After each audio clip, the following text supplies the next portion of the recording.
Écoutez, que nous cache le Luxembourg qui a bloqué le 25 février dernier les sanctions européennes contre le Rwanda?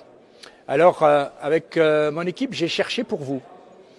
Vous savez déjà certainement que le Rwanda viole sans vergogne la souveraineté de la République démocratique du Congo. Vous savez que Kagame soutient des milices qui pillent les ressources de la République démocratique du Congo et alimentent un conflit sanglant. Et que fait l'Union européenne dans tout ça? Eh bien, au Parlement européen, nous avons enfin voté au Parlement à une très large majorité une résolution le 13 février dernier, justement sur la République démocratique du Congo. Et que disait cette résolution? Eh bien, elle était claire. Elle condamnait le Rwanda et elle demandait clairement l'annulation de l'accord scandaleux sur les minerais critiques signé entre la Commission européenne et Kigali en février 2024, un accord qui, je vous le rappelle, nous transforme au niveau de l'Union européenne en receleurs de matériaux volés. Pourquoi Bruxelles persiste toujours et refuse de faire tomber cet accord? Là, il y a une vraie question.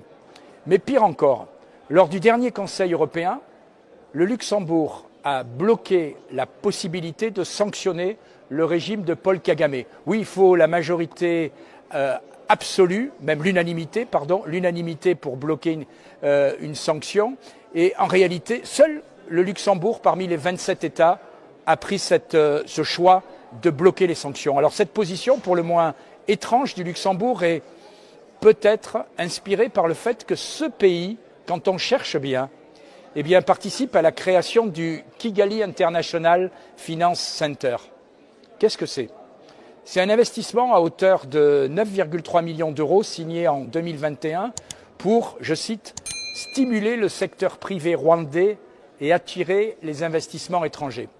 Pour piloter ce projet, on retrouve Tidjane Thiam, ancien de chez McKinsey, super banquier international, qui, grâce à l'expertise bancaire luxembourgeoise, participe en réalité à une opération de blanchiment d'images pour un régime sanguinaire qui prospère et s'enrichit sur le chaos régional, l'exploitation illégale des richesses congolaises et massacre des populations de l'Est de la République démocratique du Congo, et cela depuis des années. On apprend d'ailleurs dans la presse luxembourgeoise de ce jour que M. Xavier Bettel, ministre des Affaires étrangères du Grand-Duché du Luxembourg, se raccroche maintenant aux branches et qu'il n'aurait jamais été opposé à des sanctions contre le Rwanda et ses responsables politiques. Donc acte.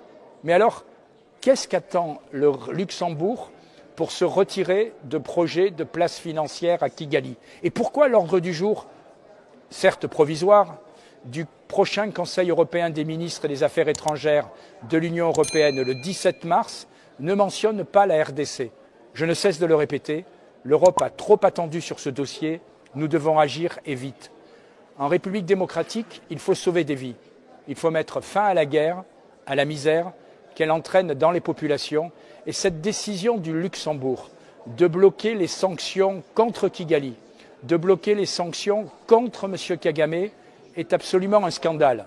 Un scandale auquel, je le répète, je ne trouve pas d'autre explication plausible que ce fameux centre financier qui en réalité servira probablement à blanchir les recettes du pillage de M. Kagame au Congo.